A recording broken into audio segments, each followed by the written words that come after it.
뉴욕 증시가 19개 주요 은행에 대한 스트레스 테스트 결과 금융 분야의 불확실성이 상당 부분 사라진 데다 4월 실직 규모가 예상보다 줄었다는 소식으로 큰 폭의 상승을 했습니다. 다우는 2% 오른 8,574를 기록했습니다. 유럽 주요국 증시도 2% 안팎의 상승 마감했습니다. 스트레스 테스트 결과가 생각보다 양호했던 데다 독일의 3월 산업 생산이 6개월 연속 하락세를 멈춘 것이 투자 심리 개선에 일조했습니다. 국제 유가도 미국의 고용지표 개선에 따른 경기 회복 기대감이 커지면서 6개월 내 최고치를 기록했습니다. 6월 인도분 서부 텍사스산 중진류는 3.4% 오른 배럴당 58달러 63센트를 기록해 이번 주에만 10% 이상 올랐습니다. 중앙아시아 2개국 순방에 나선 이명박 대통령이 첫 번째 방문국인 우즈베키스탄에 도착했습니다. 이 대통령은 오늘 카리모프 대통령과 한 우즈벡 간의 정상회담을 갖고 우즈벡 가스정 개발, 공항 현대화 사업 등 에너지 자원 경제 협력 방안을 논의할 예정입니다.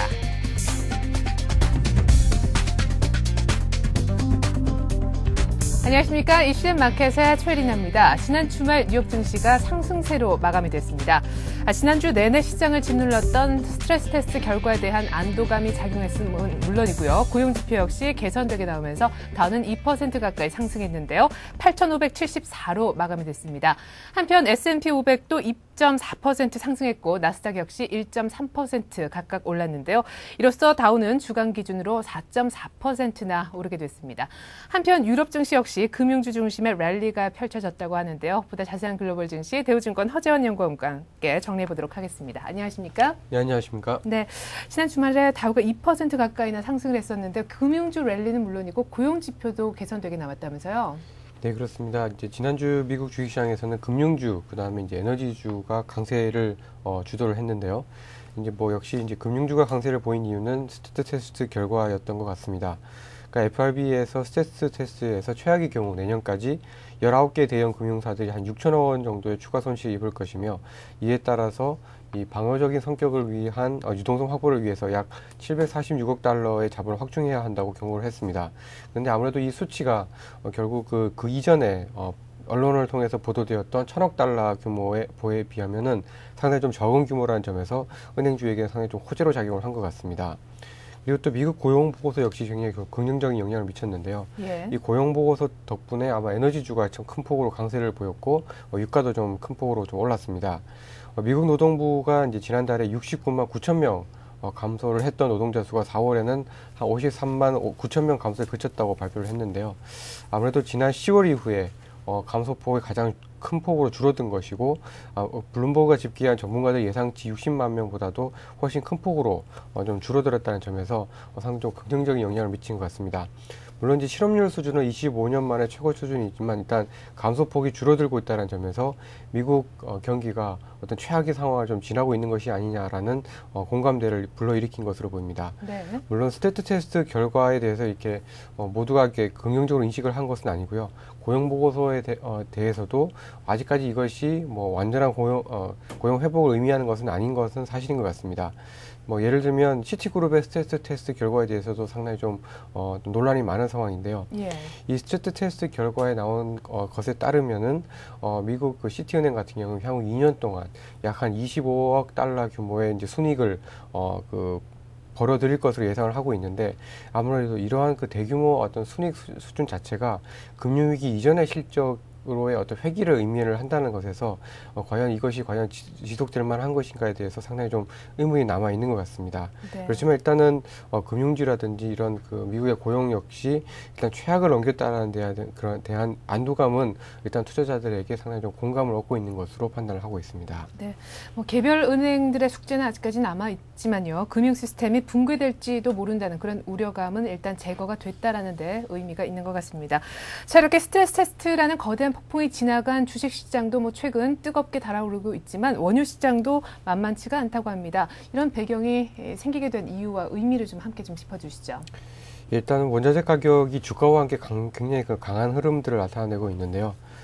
비철금속 가운데 가장 경기에 민감하다고 할 수 있는 구리 가격이 일단 지금 6개월의 최고 수준입니다. 그리고 서부 텍사스산 국제 원유 가격도 지난 2월 32.7달러를 바닥으로 해서 거의 이제 58달러 선까지 지금 올라와 있는 상황이고요. 그 밖에 이제 설탕 가격 같은 경우에도 3년 만에 최고 수준, 이 대두 가격만 해도 올해만 거의 한 22% 오르면서 상당히 좀 그 원자재 가격의 상승세가 폭넓게 진행이 되고 있는 상황입니다. 이렇게 원자재 가격이 강세를 보이고 있는 이유는 크게 두 가지인데요. 일단 가장 중요한 것은 경기에 대한 어떤 그런 안도감인 것 같습니다. 최근에 발표된 거시 지표들이 일제히 경기 악화가 좀 진정이 되고 있다는 것을 보여주고 있는 상황이고요. 이에 따라서 경기에 가장 민감하다고 할 수 있는 비철금속 가격, 그리고 그를 이어서 원유 가격이 상승을 하고 있는 상황입니다. 그리고 두 번째 이유는 보다 직접적이진 않지만 상당히 좀 중요한 이유라고 볼 수 있는데요. 이 가격 상승에 대한 이 해지 수요라고 볼 수가 있겠습니다.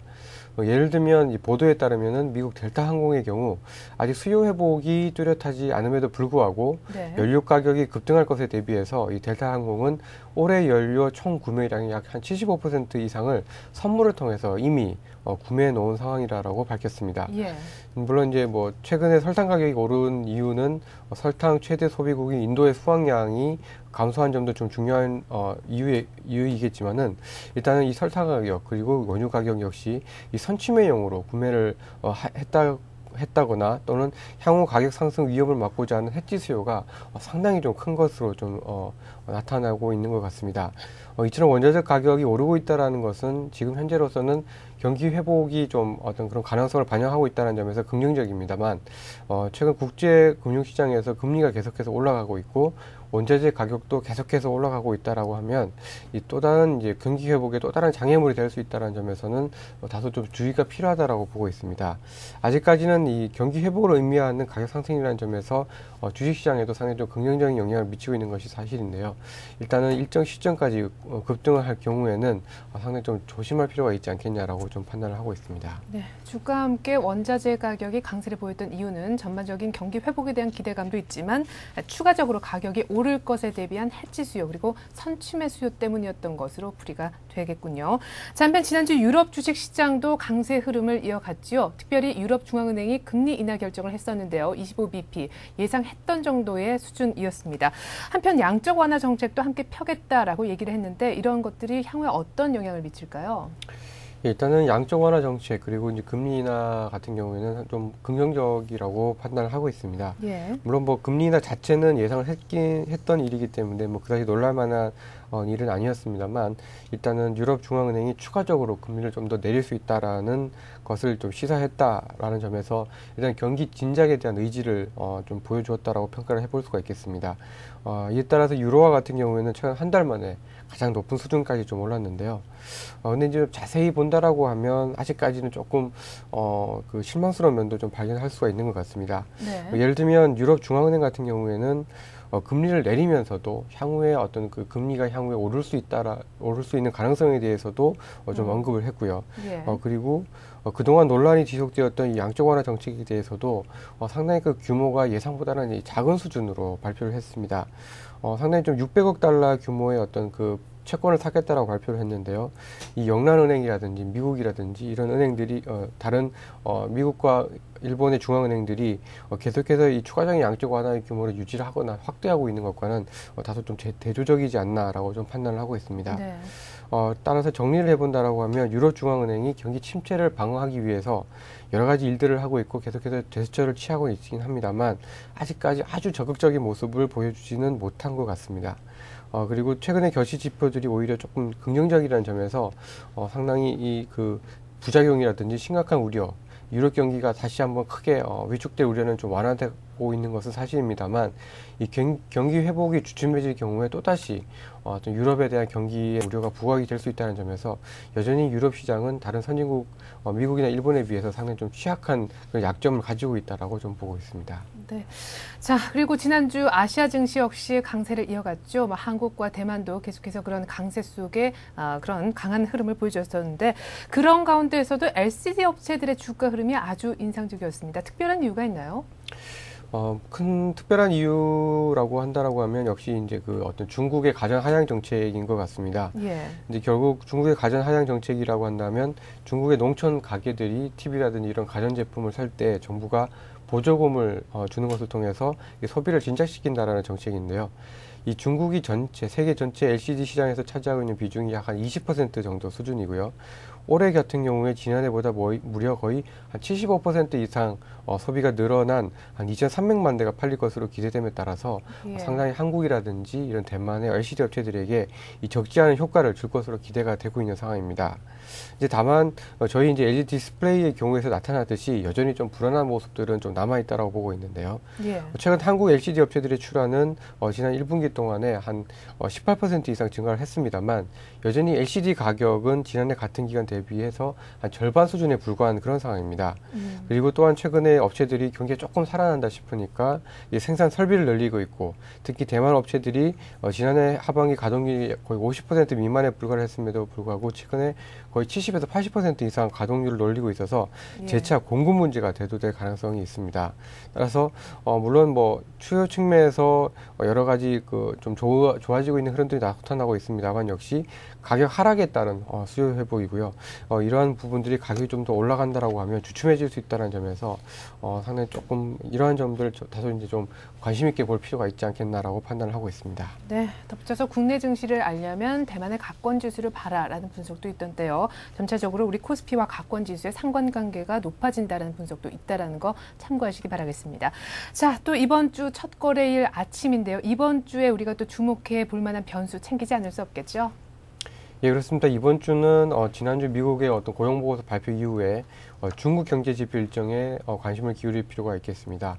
5월 11일, 그러니까 오늘부터 이제 중국의 물가가 발표가 되고요. 12일에는 통화지표와 투자, 그리고 13일에는 수출입 동향과 산업 생산, 소매 판매가 발표가 됩니다.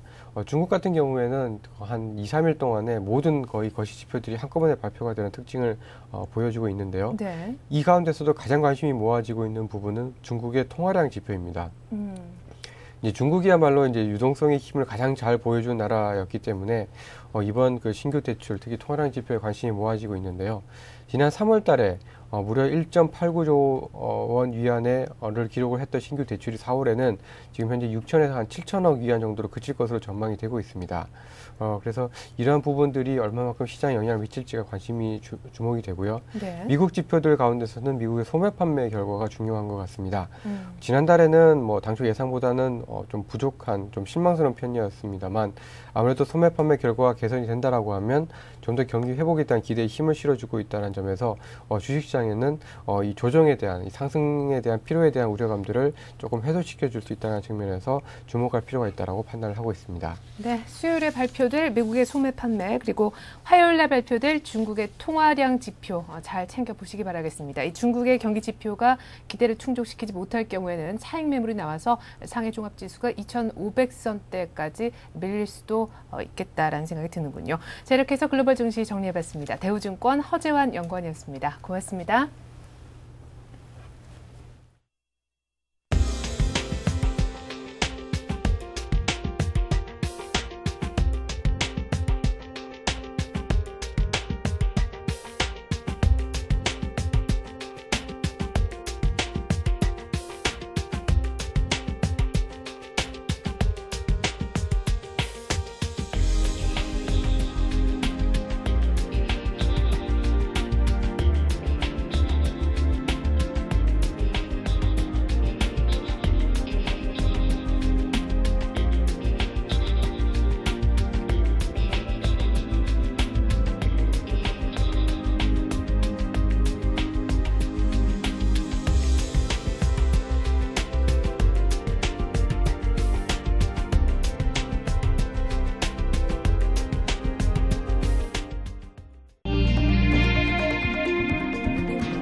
(5월 11일) 월요일 뉴스 따라잡기 시간입니다. 오늘은 서울경제신문 신경립 기자 스튜디오에 나와 있습니다. 안녕하세요. 안녕하세요. 네, 원달러 환율이 지금 약 한 7개월 만에 1,250원 밑으로 떨어지지 않았습니까? 고환율 부담을 좀 벗어난 그런 측면도 있긴 하지만 수출을 주력으로 하는 기업들은 피해가 좀 만만치 않은데요. 현 외환시장 분석과 함께 전망도 해주시죠. 네, 지난 3월 초 한때 달러당이 1,600원에 육박하던 원달러 환율이 지난 8일 이 1,247원으로 마감이 됐습니다. 있습니다. 금융위기가 본격화한 10월 이래의 최저 수준입니다.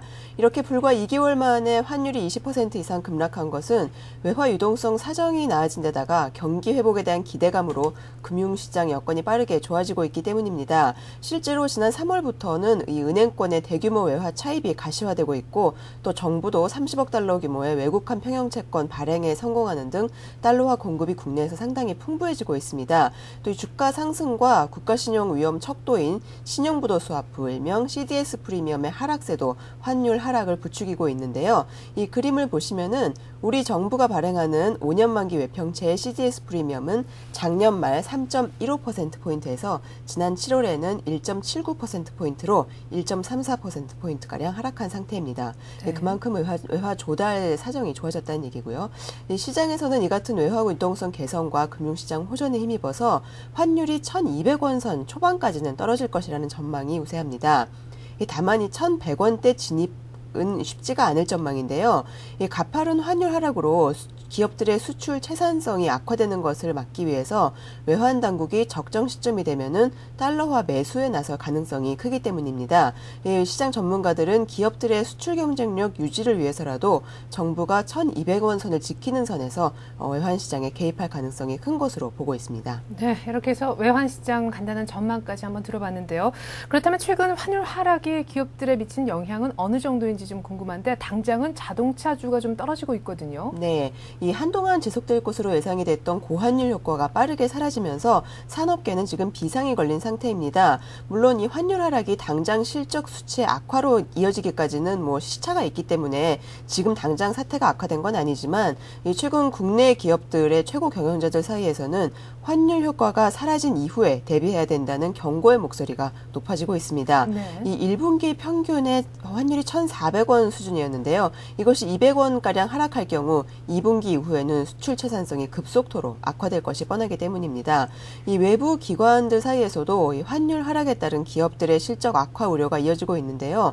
삼성증권은 원달러 환율이 1,300원에서 1,200원으로 하락할 경우에 국내 주요 수출 기업들의 영업이익이 10에서 20% 정도 줄어들 것으로 전망을 하고 있고 또 최근 지식경제부 주최로 열린 그 연구기관장들의 간담회에서도 이 기관장들은 환율 하락에 따른 수출 경쟁력 악화에 대응해서 정부가 환율 하락 속도를 조절해 줄 것을 간접적으로 요청한 것으로 알려졌습니다. 네, 사실 1분기에 우리 삼성전자를 위시한 여러 가지 그 대표 수출 기업들이 시장 예상치를 뛰어넘는 실적 개선을 할 수 있었던 이유도 역시 환율로 인한 착시 효과다 하는 분석이 많은데요. 자, 그렇다면 환율 영향을 배제했을 경우에 이런 기업들의 실적은 얼마나 더 안 좋아지는 건가요? 네, 이 LG경제연구원이 최근 보고서를 내놓았는데요. 네. 이 연구원 보고서에 따르면은 환율 효과를 배제할 경우에 국내 기업의 성장성이나 수익성은 크게 악화되기 때문에 이 환율에 기댄 실적 호조를 근거로 지금 경기 회복을 예상해서는 안 된다는 지적이 나오고 있습니다. 이 그림을 보면서 설명을 드리겠는데요. 네. 연구원에 따르면은 환율을 반영한 자국 통화 즉 원화 기준으로 국내 기업의 매출 증가율은 지난 2007년 13.2%에서 작년에는 24.3%로 약 2배가량 높아졌습니다. 하지만 환율 요인을 제거하고 이 달러화 기준으로 보면은 같은 기간의 매출 증가율이 16.4%에서 5.1%로 크게 떨어지게 됩니다. 특히 작년 4분기의 경우 원화 기준의 매출 증가율은 13.4%였지만 달러화 기준으로는 마이너스 23.2%로 큰 낙폭을 보인 것으로 나타났습니다. 반면에 엔화 강세로 지금 어려움을 겪고 있는 일본 기업들의 경우 매출 증가율이 2007년 6.9%에서 작년에는 0.5%로 떨어졌지만 환율 영향을 제거한 달러화 기준으로 볼 때는 5.6에서 14.4%로 오히려 크게 높아진 것으로 나타났습니다. 우리나라 주력 수출 품목의 60% 이상이 지금 일본과 경쟁을 하고 있는데요. 이런 상황에서 우리 기업들이 빨리 대책을 세우지 않을 경우에 이 가격 경쟁력을 잃게 되는 포스트 고환율 시대에는 일본과의 경쟁에서도 크게 뒤질 가능성이 있다는 지적이 제기되고 있습니다. 네, 업계에서 괜히 환율 효과가 사라진 이후 이후를 대비해야 된다는 말을 하고 있는 것이 아니군요. 네, 계속해서 기업 경쟁력 제고와 관련된 소식 한번 들어보도록 하겠습니다. 채권 은행들이 평가를 해봤는데요. 앞으로 보다 강력한 구조조정을 받게 될 대기업 집단이 10군데로 가닥이 잡혔다면서요. 네, 그렇습니다. 이 주채권은행과 재무구조 개선 약정을 맺는 대기업 집단이 10곳으로 정해진 것으로 알려지고 있습니다. 이 재무구조 평가 결과 이 불합격 판정을 받은 기업은 지금 14곳, 당초 14곳에서 지금 약정 체결이 4군데가량 줄어든 것인데요. 네. 이 표를 보시면은 산업은행이 지금 가장 많은 곳인 7곳과 MOU를 맺어야 하고 외환, 하나, 농협 등이 각각 한 군데와 약정을 맺게 됩니다. 이렇게 대상이 정해짐에 따라서 주채권은행은 이번 주부터 이들 대기업 집단과 MOU 체결을 위한 협상을 시작하게 됩니다. 강력한 구조조정으로 충당금 부담을 줄이려는 은행들과 또 네. 가급적이면 구조조정의 칼날을 피해보려는 대기업 집단 간의 팽팽한 힘겨루기가 예상되고 있습니다. 채권은행들에 따르면 지금 약정을 맺는 10개 대기업 집단의 은행권 여신만 총 50조 원에 달하는 것으로 집계가 되는데요. 이 10군데 가운데 5곳은 사실 뭐 크게 문제가 없거나 또 은행이 주도권을 가질 수 있는 것으로 네. 은행들은 내다보고 있습니다. 하지만 이 퇴출이 확정된 대주그룹을 비롯해서 나머지 재무구조가 특히 안 좋은 5곳의 경우 이들의 총 여신만 25조 원이 넘을 정도로 은행권의 영향이 크기 때문에 자칫 구조조정에 실패를 하거나 부실이 불거질 경우에 은행에도 적잖은 충당금 충격을 가할 것으로 전망이 되고 있습니다. 이 때문에 은행들은 비주력 계열사는 물론 핵심 계열사 매각과 사재 출연까지도 검토해야 된다고 목소리를 높이고 있습니다. 네, 강력한 구조조정을 통해서 충당금을 줄이려고 하는 은행, 그리고 어떻게든 구조조정을 좀 덜 하려고 하는 대기업 간의 팽팽한 힘겨루기가 예상된다 말씀하셨는데요. 만약 이 싸움에서 채권단, 그러니까 은행이 밀리게 되면 사실상 강력한 구조조정은 좀 기대하기 어려운 거 아닙니까? 네, 그런 우려 때문에 지금 은행들은 MOU 체결 과정부터 좀 강하게 밀어붙이겠다 하는 의지를 밝히고 있는데요.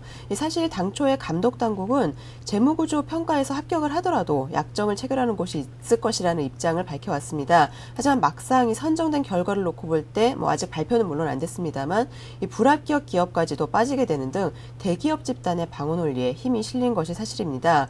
이 대기업 집단은 약정을 맺게 되면 그것만으로도 대외 신인도에 타격을 받아서 자금 조달이나 부채 상환에 어려움이 가중될 것이라는 논리를 펴왔습니다. 이 같은 사정은 약정 체결 과정에서도 재현될 가능성이 높습니다.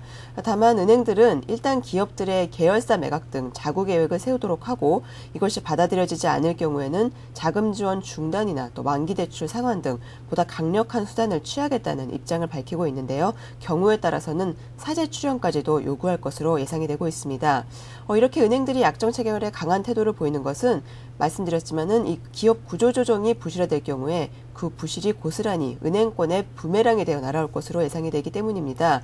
이 재무구조 개선 약정을 맺는 이 10곳의 은행권 여신이 50조 원에 달하는 만큼 이들 대기업 집단의 재무 건전화는 앞으로 금융권의 재무구조에도 큰 영향을 미치게 될 것으로 전망이 됩니다. 네, 다음 계속해서 이제 시멘트 업계 소식이 하나 들어와 있습니다. 세계 건축자재 부문 1위죠.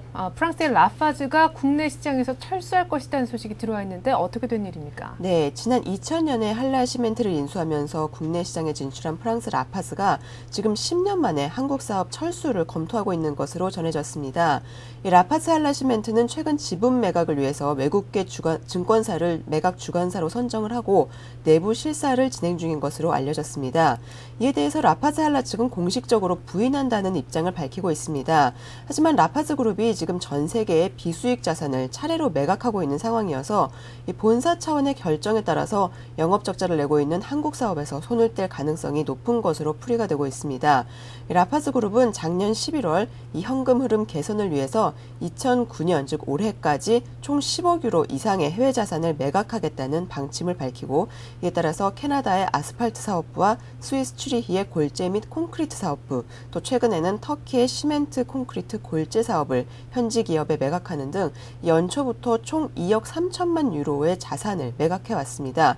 다만 아직은 이 라파즈가 보유자산의 적정 가격 산출을 위해서 실사를 진행하는 단계에 머무르고 있는 만큼 앞으로 실제로 지분 매각이 이루어진다고 해도 인수자를 물색해서 실제로 매각이 성사되기까지는 상당한 시일이 걸릴 것으로 예상이 되고 있습니다. 네, 당초 한국에서 공격적인 경영을 펼쳐왔던 프랑스 라파즈인데요. 지금 전 세계 비수익 자산을 차례로 매각을 하고 있는 상황에서 한국에서 철수를 검토하고 있다는 건 역시 한국에서 좀 이익이 쏠쏠하지 않다라는 얘기 아니겠습니까? 네, 사실 이 라파즈 그룹이 한라시멘트와 합자한 라파즈 한라는 국내 시멘트 업계에서는 출하량 기준으로 볼 때 점유율 12.4%, 4위 업체에 해당이 됩니다. 네. 이 그림을 보시면은요, 라파즈 한라는 지금 순위는 4위입니다. 하지만 그 점유율 자체는 2, 3위와 크게 차이가 없는데요. 국내 시멘트 업계는 지금 1위가 점유율 20%대인 쌍용양회이고요. 2위인 동양시멘트가 13.8%, 3위인 성신양회도 13.4%로 사실 4위 업체와 크게 차이가 없는 상태입니다. 이렇게 비슷비슷한 점유율 경쟁 때문에 라파즈 한라는 이 한국 시장에 진출한 이래에 점유율을 어떻게든 끌어올리기 위해서 시멘트 가격 인하 등 업계의 출혈 경쟁을 주도해온 것이 사실입니다. 그 때문에 최근 이 3년 연속으로 영업적자를 기록하는 등 부진한 실적에 시달렸던 것으로 평가가 되고 있습니다. 게다가 여기에 최근에는 이 글로벌 경기 침체와 또 국내 건설 경기의 불황까지 맞물리면서 영업적자 규모가 갈수록 확대가 되고 있는데요. 이 때문에 한국 사업 철수를 검토하게 된 것으로 분석이 됩니다. 이 업계에서는 시멘트 사업이 사양길래 접어들은 한국 사업을 정리하고 라파즈가 초고속 성장을 하고 있는 중국 쪽으로 집중하려는 것 아니냐 하는 관측이 나오고 있습니다. 네. 실제로 라파즈 그룹은 중국 생산을 작년 말 현재 2,250만 톤에서 오는 2012년에는 5천만 톤으로 확대한다는 계획을 가지고 있습니다. 물론 앞서도 말씀드렸다시피 이 회사 측은 지분 매각 계획을 전면 부인하고 있고 또 실제 지분이 매각된다고 하더라도, 그러니까 매각을 하려 한다 하더라도 지금 국내 시멘트 업계의 자금 여력이 워낙에 좋지 않은 상황이기 때문에 인수자를 찾지 못해서 매각이 무산될 가능성도 배제할 수는 없는 상황입니다. 다만 이 시장 점유율 12%인 라파즈 한라의 매각이 현실화될 경우 국내 시멘트 업계 1위 자리가 뒤바뀌는 것은 물론이고 독과점 형태가 나타나면서 업계에는 한 차례 지각 변동이 일 것으로 시장에서는 내다보고 있습니다. 네, 지금까지 신경립 기자였습니다. 고맙습니다. 고맙습니다.